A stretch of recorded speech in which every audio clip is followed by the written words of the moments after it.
오늘도 귀한 날 주신 하나님께 감사를 드립니다.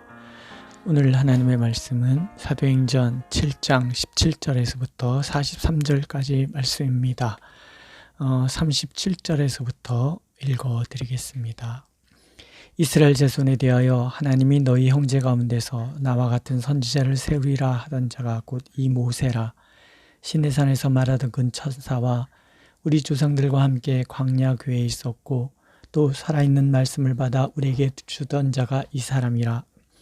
우리 조상들이 모세에게 복종하지 아니하고자 하여 거절하며 그 마음이 도리어 애굽으로 향하여 아름더러 이르되 우리를 인도할 신들을 우리를 위하여 만들라. 애굽 땅에서 우리를 인도하던 이 모세는 어떻게 되었는지 알지 못하노라 하고, 그때 그들이 송아지를 만들어 그 우상 앞에 제사하며 자기 손으로 만든 것을 기뻐하더니 하나님이 외면하사 그들을 그 하늘의 군대 섬기는 일에 버려두셨으니, 이는 선지자의 책에 기록된 바 이스라엘의 집이여 너희가 광야에서 40년간 희생과 제물을 내게 드린 일이 있었느냐.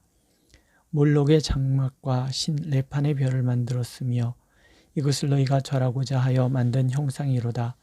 내가 너희를 바벨론 밖으로 옮기리라 함과 같으니라. 아멘. 스데반이 반론을 위하여 등장시킨 세 번째 인물은 모세입니다. 오늘 본문의 말씀처럼 모세의 삶은 크게 셋으로 구분됩니다. 첫 40년은 애굽 궁성에서의 삶입니다. 이때는 애굽 사람의 모든 지혜를 배워 말과 일에 능한 사람으로 성장하는 시기였습니다. 두 번째 40년은 광야에서의 삶입니다. 형제를 돌보고자 했지만 하나님보다 자신이 앞서다가 오히려 그들에게 거부당하고 광야로 정신없이 도망가서 사명으로 부르시는 하나님을 만나기까지 지내는 시간입니다. 영성을 훈련받는 시기라고 할 수가 있지요. 나를 내려놓고 하나님의 뜻에 온전히 순종하기로 다져지는 그런 시간들입니다.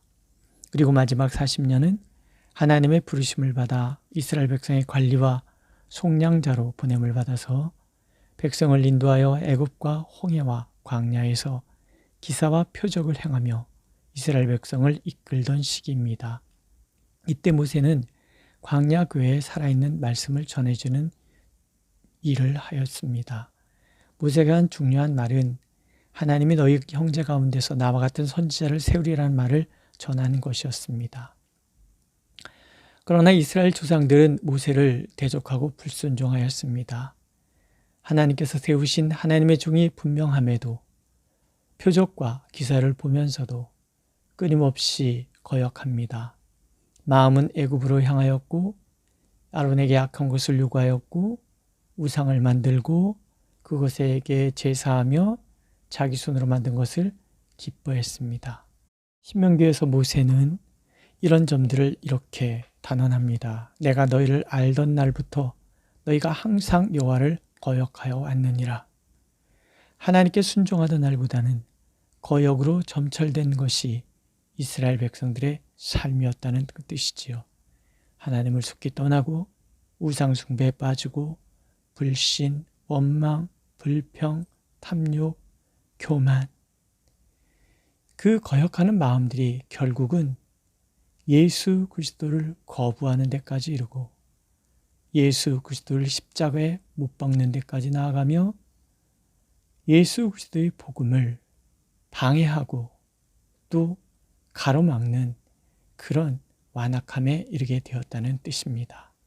이것은 오늘 우리에게 이런 교훈을 줍니다. 첫 번째, 모든 것에는 하나님의 때가 있다는 것입니다. 모세는 세상의 관점에서 부족함 없는 지혜를 배웠고 말과 일에 능한 사람이었습니다. 하지만 그가 그런 능력을 갖고 있었어도 하나님의 부르심의 때가 아니었다면 그 능력을 발휘할 수가 없었습니다. 결국은 일을 그르치고 사역의 현장에서 도망치는 것 외에는 할 것이 없었습니다. 그러나 나를 내려놓는 그 영성의 40년을 보내면서 하나님께서는 그를 이스라엘의 구원자로 관리자와 재판장으로 보내실 준비를 하십니다. 이스라엘 백성들이 거부하던 그 관리와 재판장의 자리에 하나님의 때에 하나님께서 세우시는 것이지요. 그리고 하나님께서 그 크신 권능과 또 사랑과 은혜로 함께 하셔서 하나님의 종됨을 드러내 주십니다. 결국 내가 하나님 앞에서 나 자신을 내려놓을 때가 하나님을 만나는 자리라는 것을, 또 내가 살아있는 한은 결코 하나님을 만날 수도 하나님의 종이 될 수도 없다는 것을 의미합니다. 마치 자신의 의에 가득 차서 예수님을 거부했던 예루살렘의 종교 지도자들처럼 말이지요. 그러므로 하나님께서는 우리 스스로가 내 하나님의 뜻을 따르고 있는지, 내 의가 하나님보다 앞서고 있는지 면밀히 살펴보기를 원하고 계십니다. 두 번째는 탐욕에 가득 차고 형식에 치우친 마음으로는 결코 하나님을 만날 수도 하나님의 뜻을 깨닫지도 못한다는 것입니다. 후에 선지자를 통하여 하나님께서 이런 말씀도 하십니다. 이스라엘 집이여, 너희가 광야에서 40년간 희생과 제물을 내게 드린 일이 있었느냐? 수많은 번제와 희생 제물을 이스라엘 백성들이 드리지 않았겠습니까? 하지만 마음을 다하여 하나님을 섬겼던 적이 단 한 번도 없었다라는 하나님의 황망한 말씀입니다. 이스라엘 백성들이 탐욕에 가득 차서 하나님을 거부할 때 하나님께서는 그들을 심판하십니다.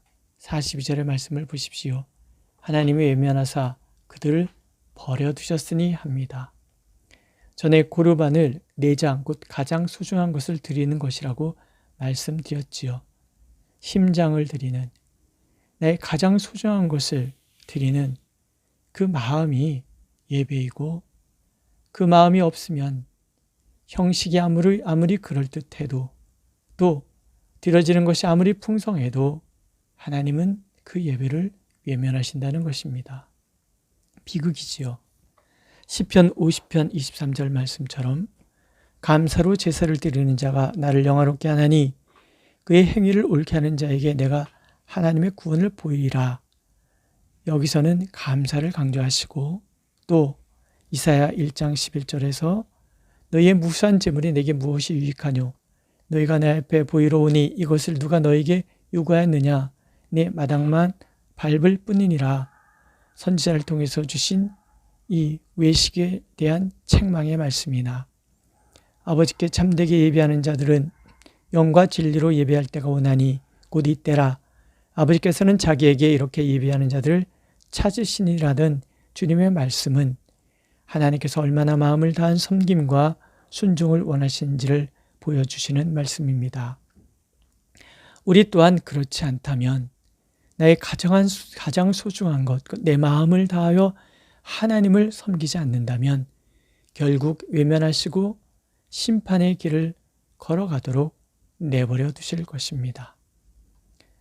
그러므로 우리에게 필요한 것은 하나님의 뜻을 볼 줄 아는 안목과 그 뜻에 순종하고자 하는 순수한 마음을 갖는 것입니다. 그것은 나를 내려놓는 것입니다. 내 발의 신을 벗으라 하신 말씀처럼 나의 의지를 내려놓고 하나님의 의지에 전적으로 순종하는 것입니다. 또한 내가 서 있는 곳은 거룩한 땅이니라 하시지요. 하나님께서 구분하여 세우신 거룩한 사명의 자리에 기꺼이 서는 것입니다. 그러면 하나님께서는 그 마음의 자리에 성령을 부으셔서 우리를 권능의 사람 되게 하실 것입니다. 하나님의 말씀에 증거자가 되게 하실 것이며 예수 그리스도의 부활을 경험하고 증거하는 증인의 삶을 살게 하실 것이고, 어디를 가든 어떤 세상의 권세가 위협하든 당당하게 맞서는 하나님의 사람으로 세워주실 것입니다. 오늘도 하나님께서 그 권세를 덧입는 우리가 되길 간절히 원하고 계십니다. 오늘 함께 부르고 싶은 찬양은 214장입니다. 내 모습 이대로 주 받아주소서. 이 찬양이 오늘 우리의 기도가 되기를 간절히 원합니다. 기도하겠습니다. 하나님, 이 모습 이대로 받아주시옵소서. 주님의 도움 없이는 살 수 없는 늘 깨어지는 연약함을 불쌍히 여기셔서 구원하여 주소서. 우리의 마음, 우리의 삶이 주님의 형상 닮는 삶 되게 하여 주시고 주님의 뜻을 온전히 받드는 삶이 되게 하여 주옵소서. 그래서 주님의 그 크신 역사를 이루는 하나님의 사람이 되도록 우리를 인도하여 주옵소서. 예수님의 이름으로 기도드렸습니다. 아멘. 하늘에 계신 우리 아버지, 아버지의 이름을 거룩하게 하시며 아버지의 나라가 오게 하시며 아버지의 뜻이 하늘에서와 같이 땅에서도 이루어지게 하소서. 오늘 우리에게 일용할 양식을 주시고 우리가 우리에게 잘못한 사람을 용서해 준 것 같이 우리 죄를 용서하여 주시고 우리를 시험에 빠지지 않게 하시고 악에서 구하소서. 나라와 권능과 영광이 영원히 아버지의 것입니다. 아멘.